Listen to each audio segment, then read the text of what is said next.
नमस्कार, ईटीवी भारत में आपका स्वागत है। मैं हूं विशाल सूर्यकांत और कृषि कानून आज वापस ले लिए गए हैं। प्रधानमंत्री नरेंद्र मोदी ने सुबह ऐलान किया, उसके बाद से प्रतिक्रियाओं का दौर शुरू हो चुका है। और प्रतिक्रिया के इस पूरी कड़ी में हमारे साथ में एक महत्वपूर्ण सदस्य पूरे आंदोलन के साथ में जुड़े रहे हैं। स्वराज पार्टी के योगेंद्र यादव जी हमारे साथ में जुड़े हुए हैं। योगेंद्र जी, बहुत बहुत स्वागत है आपका। फर्स्ट रिएक्शन आपका प्रधानमंत्री के ऐलान पर। विशाल भाई, मैं तो कई महीनों से कह रहा हूँ, सुन सुन के मेरे साथी भी तंग हो गए थे। मैं कह रहा था कि देखिए, 3 कानून तो मर चुके हैं, बस अब हम उसका डेथ सर्टिफिकेट कलेक्ट करने का इंतजार कर रहे हैं। तो आज उसकी घोषणा हो गई, अच्छी बात है, पर अभी भी वेट करेंगे, कलेक्ट तो करना ही होगा। मैं समझता हूँ एक बहुत बड़ा दिन है, ऐतिहासिक विजय हुई है, अधूरी है लेकिन ऐतिहासिक विजय है। ऐतिहासिक इसलिए है कि इस देश में किसानों ने अपना वजूद स्थापित करके दिखाया है। सिर्फ 3 कानून का मामला नहीं है, किसानों ने ये दिखा दिया है कि उन्हें नजरअंदाज नहीं किया जा सकता, उनको जूते के नीचे कुचला नहीं जा सकता। इस देश में कोई प्रधानमंत्री की कुर्सी पे बैठ नहीं सकता जब तक वो किसानों की बात ना सुने। इस लिहाज से ऐतिहासिक है।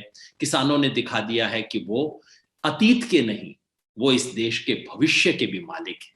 इसलिए बहुत बड़ी जीत हुई है।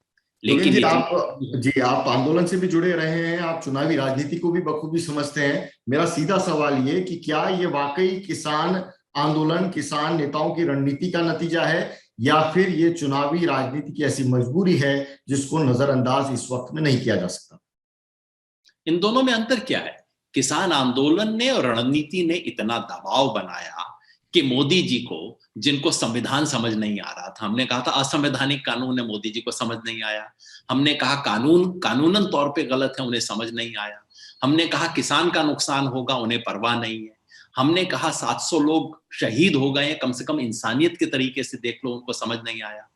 लेकिन जब दबाव बना, एक भाषा मोदी जी को समझ आती है, वो है चुनाव, वोट, सत्ता, सरकार। सिंहासन डोलने लगा, तब उनको समझ आया कि नहीं नहीं, कुछ करने की जरूरत है। तो जाहिर है, आंदोलन ने दबाव बनाया, आंदोलन की रणनीति थी। उत्तर प्रदेश में हमने दबाव बनाया, पंजाब में दबाव बनाया, इसलिए सरकार को मजबूरी से कदम उठाने पड़े। वो लेकिन सरकार लेकिन जो इसका सही। इसका इसका मतलब ये भी हुआ कि अगर चुनाव नहीं आते तो शायद आपका दबाव उस रूप में काम नहीं होता। जिस तरह से 358 दिनों से आंदोलन चल रहा था, आगे भी चलता रहता। अगर लोकतंत्र ही ना होता तो 10 साल तक दबाव चलता रहता, 10 साल तक आंदोलन करना पड़ता है। लोकतंत्र की खूबी है, बड़े बड़े लोगों का अहंकार ठिकाने आ जाता है। इंदिरा गांधी को भी 1977 में लोगों ने दिखा दिया था। और नरेंद्र मोदी जी जो कहते थे एक बार तय कर लिया, अब तो पीछे है, प्रधानमंत्री मोदी है जी, पीछे नहीं हटेगा। किसानों ने दिखा दिया, बड़े बड़े तानाशाहों को जनता सबक सिखा देती है। लोकतंत्र की विजय है। लेकिन इससे आगे क्या? क्योंकि अभी भी जो आपका कोर इशू था एमएसपी का, कृषि कानून, एमएसपी ऐसा मुद्दा है जो पिछले 70 साल से चला रहा है किसानों के सामने। कृषि कानून तो अभी था जब कानून आए थे। तो जो कोर इशू है उसको लेकर आप किस रूप में आगे बढ़ेंगे? क्या ये आंदोलन है वो उसका एक अहम पड़ाव इसको माने, या फिर हम कहें कि जो आंदोलन है वो तरह से जो कानून वापसी का इशू हो गया था, एक तरह से ईगो का इशू हो गया था दोनों तरफ से, वो खत्म हो गया? एक अहम पड़ाव तो है ही, इसमें कोई शक ही नहीं है, एक बहुत बड़ी जीत हुई है। लेकिन जैसा आपने ठीक याद दिलाया, और मुझे बहुत अच्छा लगा कि आप जैसे पत्रकारों ने याद रखा इस बात को।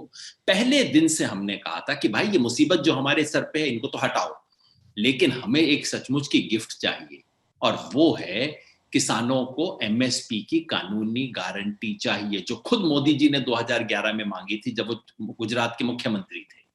वो अभी तक नहीं मिली है, उस पर कोई बात नहीं है, उस पर कोई वायदा नहीं है। तो इसलिए जाहिर है, हमारी एक बहुत महत्वपूर्ण मांग है जो कि अभी नहीं मानी गई। जाहिर है हमारा संघर्ष जारी रहेगा। अब संघर्ष का स्वरूप क्या होगा, इसके बारे में संयुक्त किसान मोर्चा की बैठक है, कल परसों सब लोग मिलेंगे, बात करेंगे। उसमें जो भी तय होगा सबके लिए वो मान्य।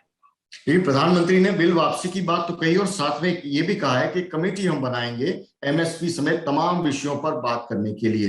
तो फिर आपको नहीं लगता पंजाब के किसान कहते हैं, जिस काम पे मिट्टी डालनी हो उसकी कमेटी बना दो।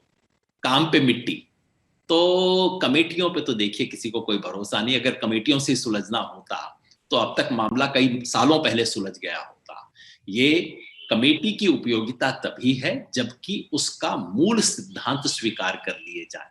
जब सरकार ये कहे कि हाँ, हम एमएसपी को कानूनी मान्यता देने को तैयार हैं, हम एमएसपी पर खरीद करने की गारंटी देने को तैयार हैं, हम इतने वर्ष में गारंटी करेंगे, उसके बाद कमेटी उसकी इबारत तैयार कर सकती है। कमेटियां बैठ के ये तय नहीं कर सकती कि एमएसपी होगी या नहीं होगी। ये संघर्ष जमीन का संघर्ष है और ये कमेटियों से सुलझने वाला नहीं है।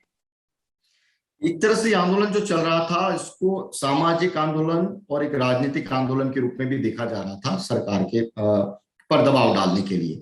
और ऐसे में आप स्वराज पार्टी की नुमाइंदगी भी करते हैं, तो एक अंदेशा ये भी था कि अगर ये मुद्दा सुलझता नहीं है, उस रूप में इसका समापन नहीं होता, तो शायद चुनावी राजनीति के अंदर भी किसान नेता उतर सकते हैं। योगेंद्र यादव से आज के दिन मैं फिर वो सवाल करना चाहता हूं जो पिछली बार आपसे किया था, आप भी अपनी कोई चुनावी राजनीति किसानों के मुद्दे पर देख रहे हैं, या इसे एक विशुद्ध रूप से किसानों का वो मुद्दा रख रहे हैं, समाज का मुद्दा रख रहे हैं, जिसको आप सरकार के साथ में उसका समाधान करने की कोशिश कर रहे थे? मैं फिर वही कहूंगा जो शायद पिछली बार भी मैंने कहा होगा कि अगर राज की नीति पे सवाल उठाना राजनीति है, तो किसान राजनीति करते हैं, करेंगे। चुनावी राजनीति की बात कर रहा हूं। क्या राजनीति करने का मतलब चुनाव में उम्मीदवार उठाना नहीं? मैं अपनी तरफ से स्वराज इंडिया की तरफ से बोल सकता हूं, इस आंदोलन में हमारी भूमिका जय किसान आंदोलन के प्रतिनिधि के रूप में थी, वो हमने निभाई है। और इससे चुनावी फायदा हमें तो खैर मिलने वाला है नहीं, हम तो उस दौड़ में उत्तर प्रदेश और पंजाब में तो है नहीं कहीं। सही सवाल उठाना, और हाँ, राजनेताओं को चुनाव में डराना बहुत जरूरी है। हमने जैसे बंगाल में जाके इनको किया, उत्तर प्रदेश में। यदि चुनाव का डर नहीं होगा तब तो इन्हें कोई डर ही नहीं होगा। तो चुनाव में जाके डराना, धमकाना, ये तो हर आंदोलन का अधिकार है और फर्ज है। वो किसानों ने किया और करके दिखाया। अन्य राजनीतिक पार्टियां हैं, वो भी इसका श्रेय ले रही हैं, जिस तरह से सुबह से बयान आ रहे हैं। और किसान जो आंदोलनकारी हैं, उनकी प्रतिक्रियाओं से ज्यादा उनकी आवाज है वो सुनाई दे रही। क्या आपको लगता है वाकई विपक्ष ने इस आंदोलन में आपका उस रूप में साथ दिया जो आपकी अपेक्षाएं थी? जिसने साथ दिया सबको सलाम है, सबको धन्यवाद है। बस एक आखिरी में इशारे से मैं कह दूं कि अगर पार्टियों के किए होने वाला होता तो किसानों को आंदोलन की जरूरत ही ना पड़ती। अगर पार्टियों के किए लाखों लोग सड़क पे आने वाले होते तो फिर किसान क्यों आते? लेकिन जिसने किया उसका धन्यवाद है। लेकिन ना तो किसी पार्टी की जीत है, ना किसी नेता की जीत है, ना ही केवल ये मोर्चे की जीत है। ये उस किसान की जीत है जो गर्मी, सर्दी, धूप, बारिश सब में खड़ा रहा, डटा रहा। उन महिला किसानों की जीत है जो दिन रात लगी रही।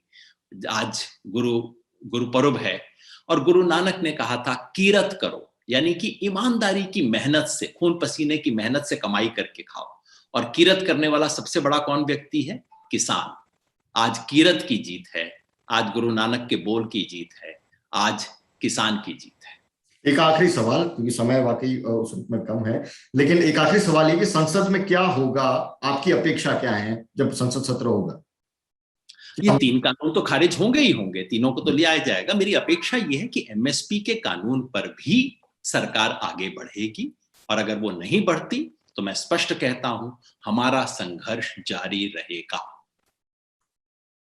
बहुत बहुत शुक्रिया योगेंद्र यादव जी, कम समय में आपकी पहली प्रतिक्रिया, लेकिन उम्मीद करेंगे जैसे जैसे तस्वीर का रुख और साफ होगा हम आपके साथ में जुड़ते रहेंगे, आपसे विस्तार से इस पर बात करते रहेंगे। बहुत बहुत शुक्रिया ईटीवी भारत के तमाम दर्शकों से जुड़ने के लिए। नमस्कार।